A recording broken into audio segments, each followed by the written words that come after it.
Standing up in McKinney, this is According to Callus. It is episode 422, coming to you on May the 26th, which is a Friday. And normally we try and be upbeat, positive, and, well, quite frankly, have some fun with Fridays. But unfortunately, due to the events that have been occurring for the last week or so, most of which I was actually on a little vacay, right? Took a little respite from the go-go days of every day of the week and every week of the year, except for the couple weeks I managed to get off. Let me just tell you, we're gonna start this episode with the title, The Wrong Way to Do It. And yeah, that's going to open up a whole lot of can of worms. But as I need to remind you, you can help me help you by like, share, subscribe this program. You can do it through your favorite social media. You can do it through a text message. Doesn't matter. Just get the word out. My 3 listeners are very busy. Very, very busy. I mean, we're getting well over 500 downloads per show, and they've been working it hard. And I want to thank you. I really do. I'm excited about where we're going. Before I took my little vacay, I was spent, tired, worn out, but I'm recharged. And you know what?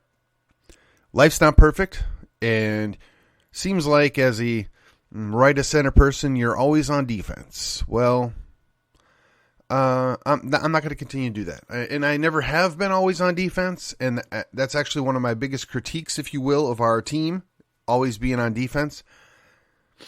We're going to implement a little offense. Just little old me. And if you feel particularly inspired or happy, do me a favor, go rate and review this show. Still with Podbean. I'm hesitant to pull the trigger because I know how this works now. But I don't think they're giving me what I need. I think I could do better. I'm open to suggestions. Spotify appears to be the same way, or the best way to go, because they bought out Anchor. But I hesitated. I just don't know. All right, here we go. On with the show. So for those of you that live in Texas, you know we have the big 3. That's the governor, the lieutenant governor, and the Speaker of the House. In that mix is the AG. So in theory, the AG is the most powerful law enforcement officer in the entire state. And these 4 guys don't necessarily need to be on the same team, but they need to at least be on the same page. That would be what we would hope for, right? So let me just say from the onset, I'm going to try really hard to not make this all about Paxton. But Ken Paxton is from my hometown. Ken Paxton was my state rep. Then Ken Paxton was my state senator. And then he became the attorney general. And notwithstanding what I would call some scandalous accusations, right? None of them were sustained. And they just leave them hanging out there. They don't want to settle them because they're tarnishing the guy. We're watching this play out with another former elected official that's currently in Florida, I believe. And I don't want to bring him into this at all, but I'm just going to say Ken Paxton ruffles some feathers. But if you want the guy that's going to stand strong, you want the guy that's going to fight the good fight, you want the guy that's going to get stuff done, that's Ken. We should be happy and excited that we've got a man of his caliber that chooses to do that job. I suppose if he would have stayed in private practice, he'd be a multi-millionaire and probably sailing off into the sun. So typically, there's a number of reasons why somebody gets into politics in elected office. And I'm not going to even fathom a guess of what any one person's reason or balance of reasons was for getting in office. But I have not seen some of the negative things that you might see. Now, of course, I don't know everything. I'm not deeply involved with what goes on. And the people that are his supporters are adamant. And the people that hate him still hate him. So none of that has changed. But what has changed is we're rolling up to the end of our session here, and apparently the speaker of our house, has been watching too many episodes of the Drinker Reviews and decided to take the gavel in the same way that that gentleman does his videos.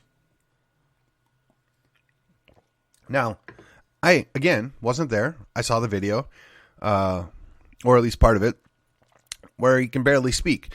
Now, before I press the button on the guy is obviously drunk, let me just say I have been known to slam a word or two here or there, and I've done more than one episode when I'm half asleep because I'm committed to getting the show out. So I'm going to be right direct and honest that sometimes my pronunciation is less than stellar.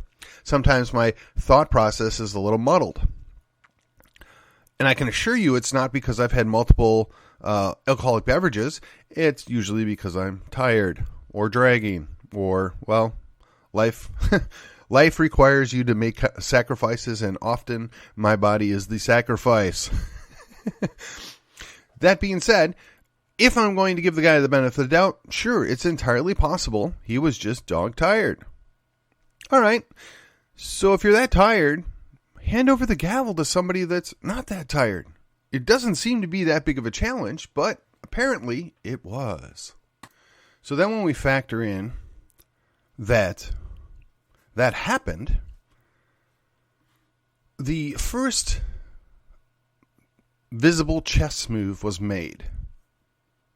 That is, the AG said, hey man, you disgraced yourself. You just took out another representative, admittedly, somebody that needed to go because of a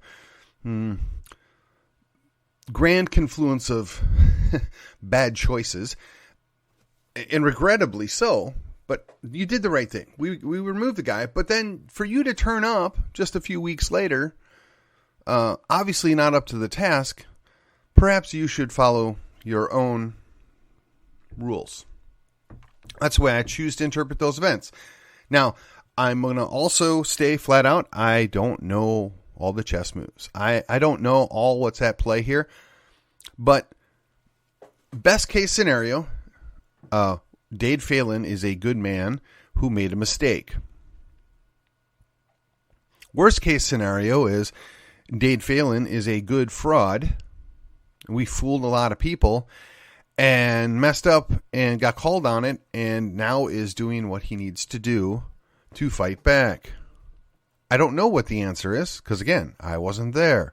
And obviously what we're seeing and what we're hearing is coming through somebody else's filter and their lenses, and we're not sure that that's 100% accurate. And being that I haven't been able to speak to somebody who's close at the scene as of yet, I have a call or two in on that.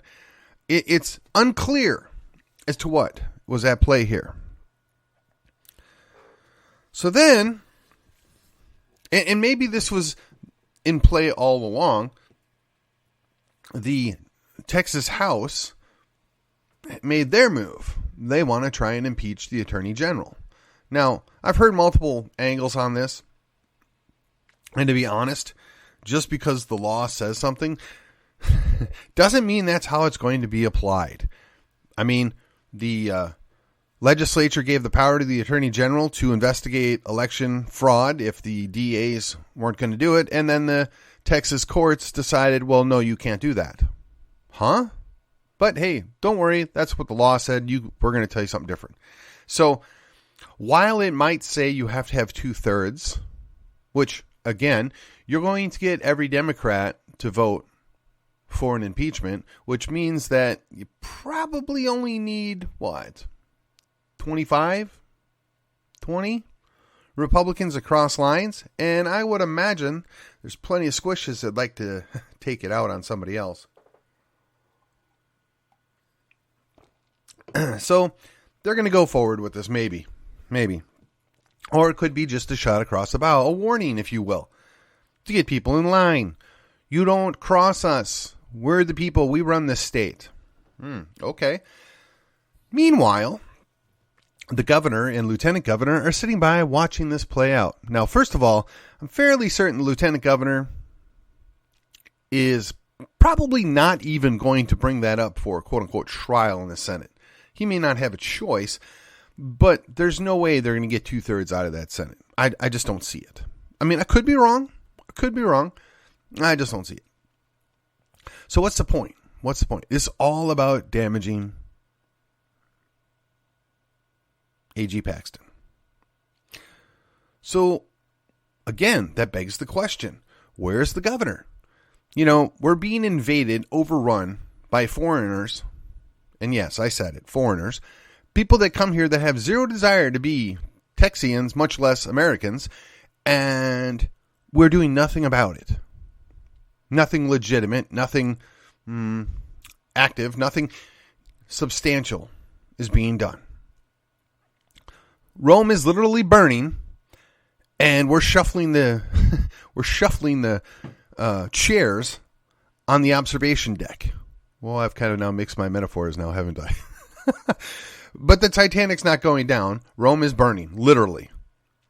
And the Attorney General has been fighting the good fight, but now we're going to take him off the board. We've put him in check. Why did we do this, Mr. Phelan? Well, one would ask. Because he made me look bad. Okay, but you did that all by yourself. Lieutenant Governor, you said you were going to secure the border. What was it, 8 years ago when you ran for office? Why have you done nothing significant to curb the problem or to reinforce the issue? And Governor Abbott, I mean, this is your time to come riding in on a white horse and save us all from the destruction, right? Send in the Polish hussars, right? With their wings on their horses as they rush into the mess of the invading Ottomans. That's a historical reference for those of you that don't know. If you don't at least try, that means you're accepting failure. You're accepting the idea that you're going to be overrun. Now, I don't know Greg Abbott. I don't know Lieutenant Dan.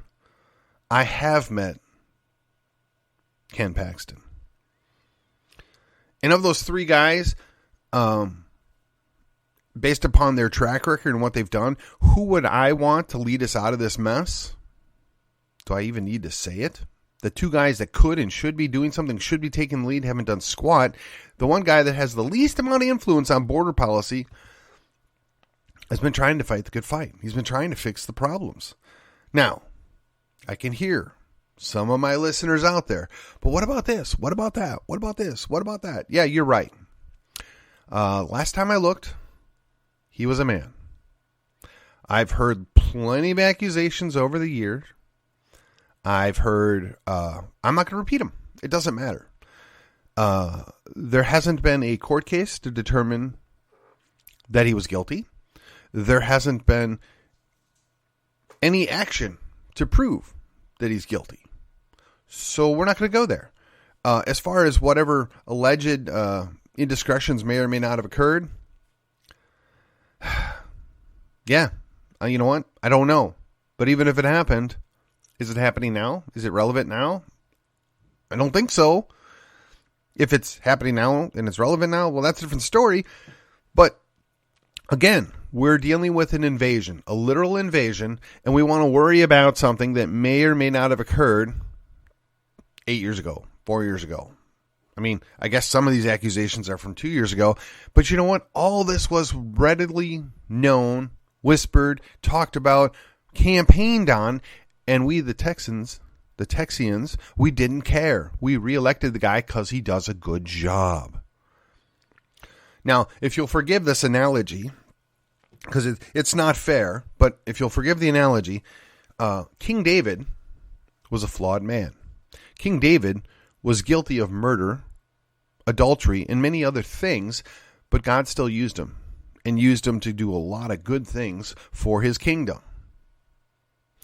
I'm fairly certain that nobody is accusing Ken Paxton of murder.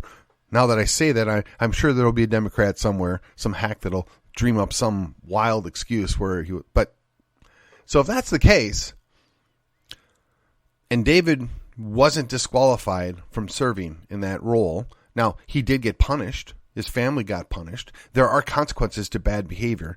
And honestly, based upon what I'm seeing, begs the question, is maybe these United States, is Texas being punished, right? Are we reaping the seeds of our own destruction that we have sowed years ago when we decided we knew better? So let me ask you, in the grand scheme of things, does any of this really matter? Does it change anything? Yeah, I think it does. There needs to be multiple special sessions because guess what? We had legitimate things that needed to be done, and we couldn't even get them done because we got outplayed. Tell me how it is 54 Democrats can show up to a vote and vote present, and then, quote unquote, we didn't have 100 people to vote on a bill, so therefore it isn't passed. How does that happen? So basically they broke quorum without leaving to break quorum. I mean, really? Is this what we're going to work? I mean, and the bill was about requiring people to be citizens in order to vote. I didn't even realize we needed to have a law to require that in the first place. But the fact that 54 Democrats refused to even vote on the issue should be very alarming. Now, I know there are plenty of average, normal people out there that voted for Democrats because for whatever reason you're not happy with the Republicans. Guess what? I'm not happy with the Republicans either, but I'm still one. I still work to get them because they're the least evil that we have available at this time. So let me ask you, when those guys come home before the first special session, what are you going to tell them? Are you going to say, well, you know what, we don't really think Texas is worthy of being an independent state. We don't think it's worthy of being part of these United States because, well, heck, anybody that comes here should be able to vote in our elections. Huh? What? I'm sorry, that's not what I signed up for. That's not part of the plan of action as far as I'm concerned. And those people that did that, they violated their oaths as far as I'm concerned. They have surrendered the state of Texas. They need to be removed from office. I mean, if they're not even willing to say that Texas is an independent state actor that ought to be able to determine that its citizens are guaranteed and have certain rights protected, that's part of their oath. So when the little bloodsucker that lives around me says that they're going to follow their oath, I'm just curious. Are you going to hold these guys accountable for violating their oath? Or are you going to pretend because you want to be the next AG that we should go take out our sitting AG because of, well, reasons? Unfortunately for all of us out here, we have the stark realization that once these guys get there, they routinely ignore and blow off the very people that sent them there. And they know that they have tons of money and they only have to get a majority of the Republicans to support them. And actually, it doesn't even have to be a majority of the Republicans because they still have the ability to pull in the other party to vote in our primaries because, oh, that's right, we haven't closed the primaries yet. So when you've got a guy like my local bloodsucker that runs, he's going to openly campaign for soft Democrats to come vote for him because, well, this other person's terrible. It doesn't matter if they are there or not, but that's how he's going to campaign, and why wouldn't he? The rules are written to benefit him and all of his ilk. Now, why would we be upset by this? Well, because it's supposed to be a representative republic. The representatives are supposed to actually represent us, not somebody else. So, you know, I've been honest. I can think of at least one state rep that thinks the job that they have is to work for the governor and support what the governor wants. And in a perfect world, that wouldn't be the worst possible outcome. Unfortunately, when you're running as a state rep, you're telling the people in your district that you're running to represent them to the governor, not the other way around. Yet this individual will likely run for re-election, may or may not get a challenger, but the response was, well, I have all the money. What are you going to do? I have all the money. Do you see your problem, folks? These people have no fear. They have no concern. They have zero desire to actually do the job they were sent to do. And here we're watching the legislative session go on, and they wasted oodles of time doing nothing because, that's the way the Constitution's written in the state of Texas that, we could have fixed decades ago if we were interested in actually doing the work that we're supposed to be doing. And it was written at such a time that, a lot of people had to travel and it took an immense amount of time to get there. And they wanted to make sure that those people weren't left out of the process. Whereas now you could be anywhere in the state of Texas and quite frankly be in Austin in less than a day. So that's not a problem anymore. That's not a real issue. The real issue is they live off of us. They see themselves as our rulers, that they know better, which they clearly don't, that they can do better, which they clearly don't, and they're going to impress upon us that we have to take the table scraps that they've kicked off the table for us. And it's an interesting situation because they get away with it. And why do they get away with it? Well, largely because our people don't want to do anything about it. They're content. They've done a good enough job with the replacement for the bread and circuses to keep everybody content. Now, if you live in Collin County, you know that we're 58% right of center, give or take. And all we have to do is show up and vote, and the least bad candidate will win. And if that's all you want, you're content. But what if you want a better than bad candidate? What if you want a slightly less bad candidate? What if you want somebody new? Well, you could go with term limits, but guess what? That toothless tiger.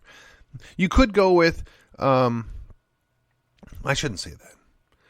At the state level, it would be a largely toothless tiger because you wonder why it's never happened in Congress. It's because they control their own fate. And the same would happen at the state level. They're going to control their own fate. I mean, look, and I'm not going to lie, it's a sweet gig. And if you can get it, you should take it. But you literally only go to work for 8 years on a part-time job and you get a full lifetime retirement. You get paid the same as what the judges get paid. I mean, again, that's not a good motivation to go run to be a state rep. But hey, that's a cherry on top of that sundae, right? Because I'm going to tell you, from what I've heard, from what I've seen, being a state rep is not all that it's cracked up to be. It's a challenge. It's a long slog. I mean, you've got 6 to 9 months worth of campaigning every year, and then you've got 4 to 5 months that you're down in Austin the next year.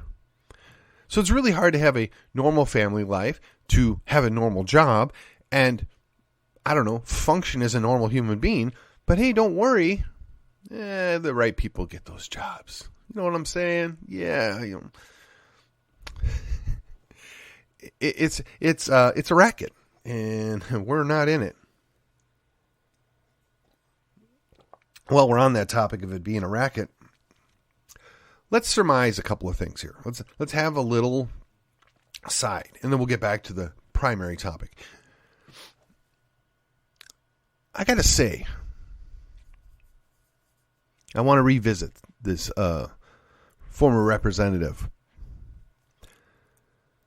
He's a smart guy. He made a couple of stupid errors.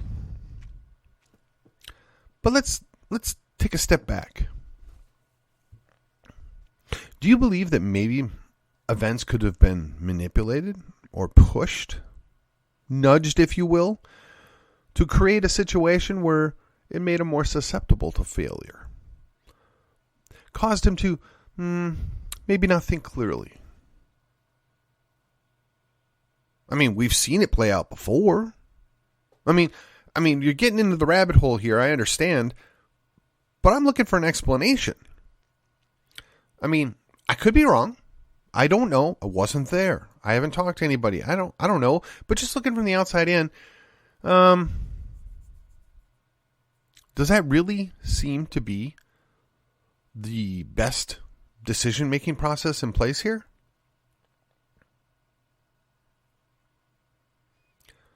But what if I manipulated the events and I put you in such a position to where you're feeling challenged, feeling vulnerable, and you cross a line. And once you cross that line, maybe you cross another line. And I keep pushing you and I keep causing problems. And then you cross that line again and again. And then there is no line. For those of you familiar with that, it's called sinful behavior. And it doesn't matter if it's real or imagined. The more you do it, the more you give into it. It makes you susceptible. Whether it's temporal, people doing things to mess with you, or just straight up spiritual. A good man can fall. Bad men already fell. That's typically why they're bad men. But the good men can fall too. So why do I bring this up? We go back and we look at the big four. The big three plus the AG. I got to be honest. I think all four of these guys are smart. All four of these guys are politically astute. At least two of them are expert maneuverers to get where they're at. I mean, you don't get to the top of the heaps, if you will, without being pretty good at what you do. And I imagine running for a statewide office is a uber challenge. Then you throw in the fact that the Speaker of the House is the leader among reps. That's probably a lot more shady. It's probably a lot more deal cutting in the back room, causing us to get subpar legislation. But even if we believe these guys are quote unquote good Christian men, and they may be, I'm not gonna question their salvation. Let's put it that way. But one wonders, are these men actually? Well, we're just gonna take AG out of this for the mix. The other big three, right? So you got Phelan, Abbott, Patrick. Are these men actually weak men? They're expert manipulators. They're charismatic to a certain point, and they've built up a war chest that they could hold these high offices and basically hold the state of Texas in the palm of their hand. Who are they beholden to? Who are they working for? Because it's clearly not us. Are they compromised? I think that's a fair question. And if they're compromised, how and why are they compromised? Because that would lead me to believe that they're weak men.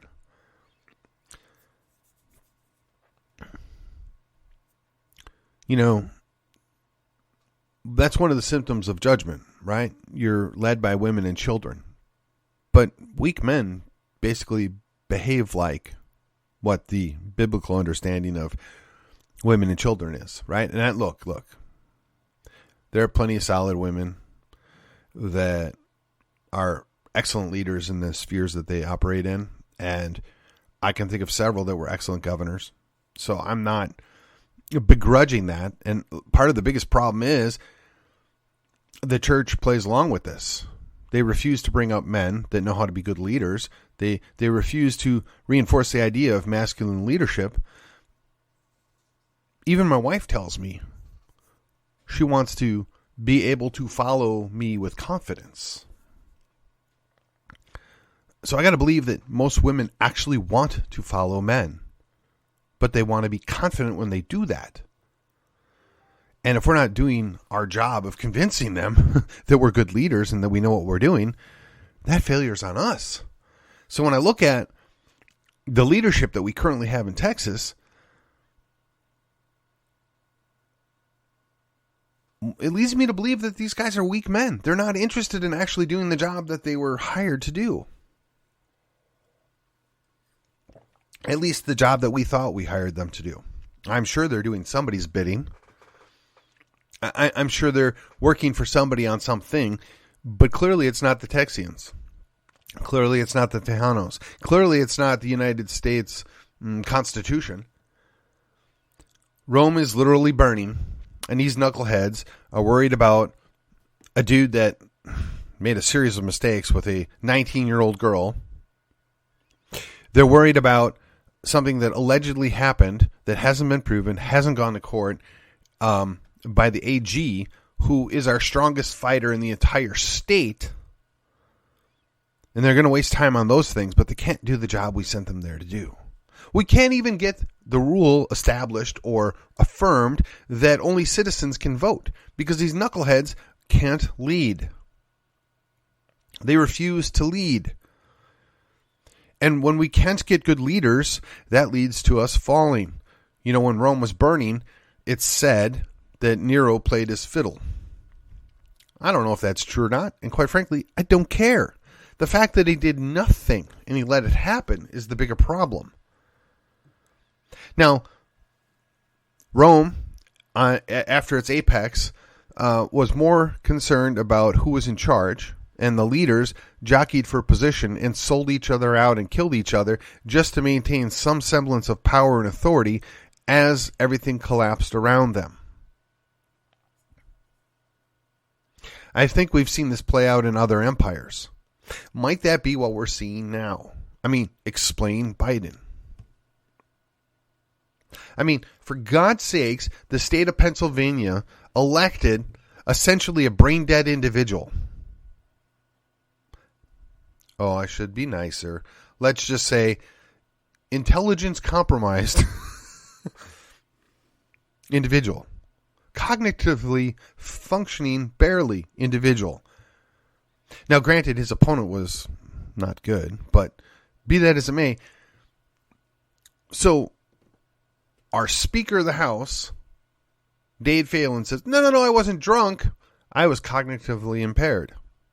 Okay, so what you're saying is we have Dave Phelan now saying that he's John Fetterman? Huh? What? Or maybe worse yet, Joe Biden? I mean, how do we have this terrible representation at this most crucial time, unless, of course, it's truly judgment? And in case you're wondering, yes, this all ties back to the title of the show. We're doing things the wrong way, we're headed the wrong way, and we don't seem to be able to fix anything the right way, so again, the wrong way. Everything that is going on right now is happening the wrong way. You would think at least some of the Democrats care enough about the state of Texas that they would do the right thing for the state of Texas, even though it maybe doesn't align with their preference. You would think that the Republicans that we send down there that claim to be conservative, claim to be Christian, at the very least, would do the bare minimum to protect the state of Texas. You would think that the guy that is the governor and the commander of the Texas Guard and the commander of the Texas State Troopers and the commander of various other elements would do what he needs to do to protect Texas from invasion, notwithstanding what the feds may or may not say. We're either a sovereign and independent state or we're not. And if we're not going to at least pretend to be that, then why bother?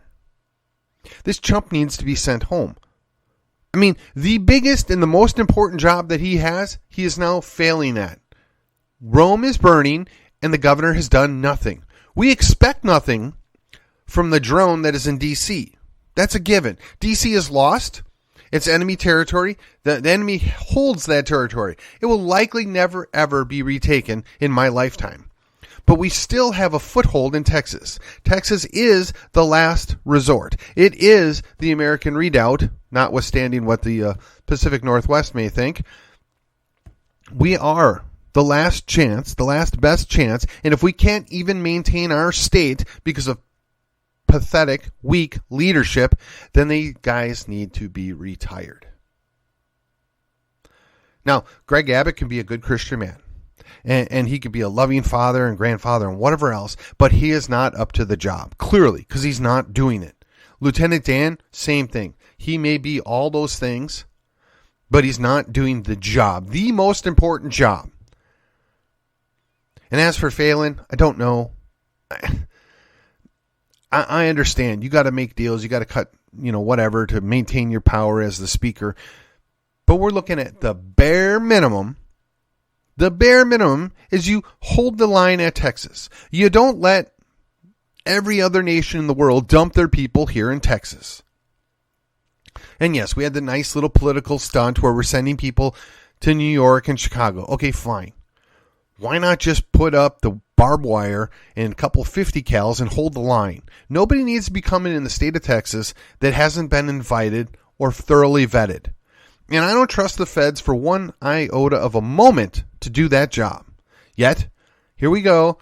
The state of Texas rolled over on its back, exposed its belly, and begging the feds, please pet us nicely. I'm sorry, but that's not my idea of leadership. That's not my idea of standing in the gap. That's not my idea of anybody worthy of holding that position. But you know what? We got one guy, who's in a position of authority that might be able to do something, that might be able to push back, and the job is, I'm the Attorney General. I'm the highest law enforcement officer in the entire state of Texas, and I'm trying to do my job, and I've upset a few people. So the very people that should be glad that at least somebody is standing up to protect the state of Texas, are now trying to cut the legs out from the guy and kick him into the dustpan of history because one guy is trying to stand up and do the right thing. Does that mean he doesn't have failures? Does that mean he didn't make mistakes? Does that mean that he's perfect? No. It means that he is a man, a fallen man, just like every one of us, but he at least wants to do his job. He at least is trying to fight the good fight. And those knuckleheads in the House, their answer is, let's impeach the one guy that wants to do the job.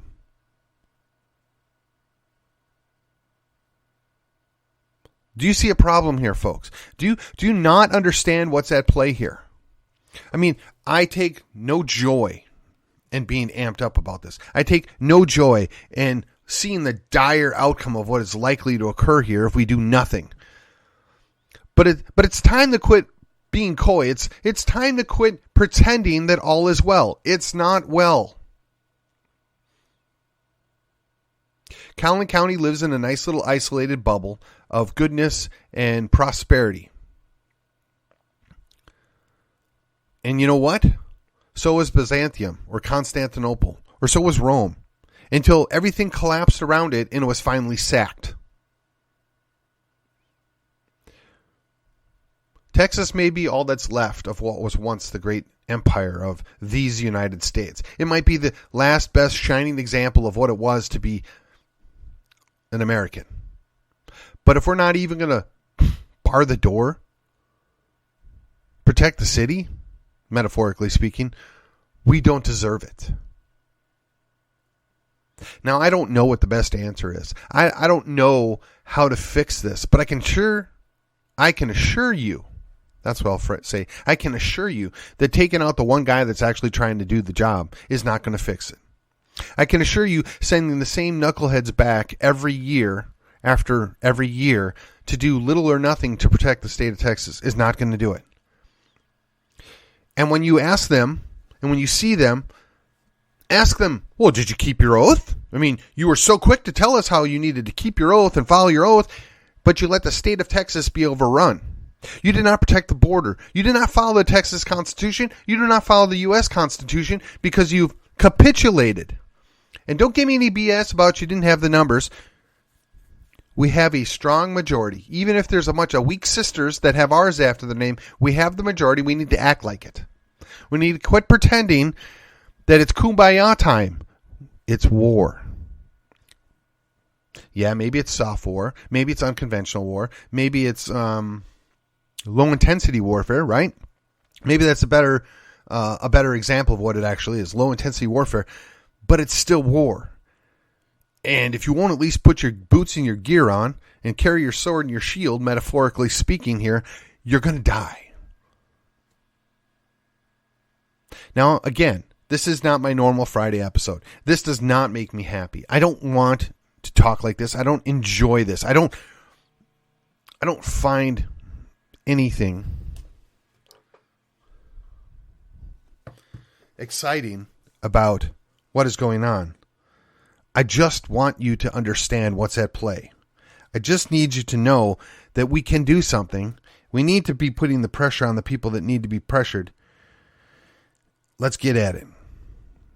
And with that, enjoy your weekend, and let's hit the ground running on Monday. And I will see you on the other side.